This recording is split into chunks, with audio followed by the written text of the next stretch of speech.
If we're given 4 consecutive integers and we multiply them together, is it possible to get a perfect square as our answer?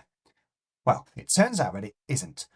Doesn't matter which set of 4 consecutive integers that you take, the product of them will never be a perfect square. And in this video, we're going to prove why. To start this proof, we're going to represent it algebraically, and we're going to do that by letting our 4 consecutive positive integers be represented by n plus 1, n plus 2, and n plus 3, where n is a positive integer. Now, to solve this, we're going to need to use a little trick. And the way we're going to start this is if we show the product of these integers. So there's our integers multiplied together. And we're going to rearrange it. So we're going to put it in the order of n plus 1, n plus 2. And that's going to be multiplied by n plus 3. So all we've done is just change the order round. Now we've done that, we can multiply our 2 pairs of brackets. So n plus 1, n plus 2 becomes n squared plus 3n plus 2. And n times n plus 3 is n squared plus 3n. If we look closely at these 2 brackets, we can see that they've both got n squared plus 3n in there.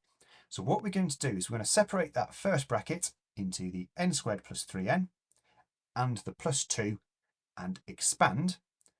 So we end up with the n squared plus 3n from the first bracket multiplied by the second bracket plus the 2 from the first bracket also multiplied by that second bracket.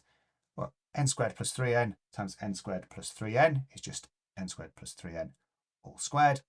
And then there's our plus 2 lots of n squared plus 3n. So we've now got a bracket squared plus a multiple of that bracket. So what we're going to do now is we're going to complete the square on this. Completing the square is going to start off as the square of n squared plus 3n plus 1. If you think what would happen if we expanded this bracket that we've just written here, we would end up with n squared plus 3n all squared. And we'd end up with 2 lots of n squared plus 3n, as we've already got, but we'd also end up with a plus 1 from the 1 times by itself. So we need to subtract that again to make sure it stays equal. Well, we've now got a square number. We've got n squared plus 3n plus 1 all squared, and we're taking 1 away from it. So this is a perfect square minus 1. But no square number is equal to another square number minus 1. So the product of these integers isn't a perfect square.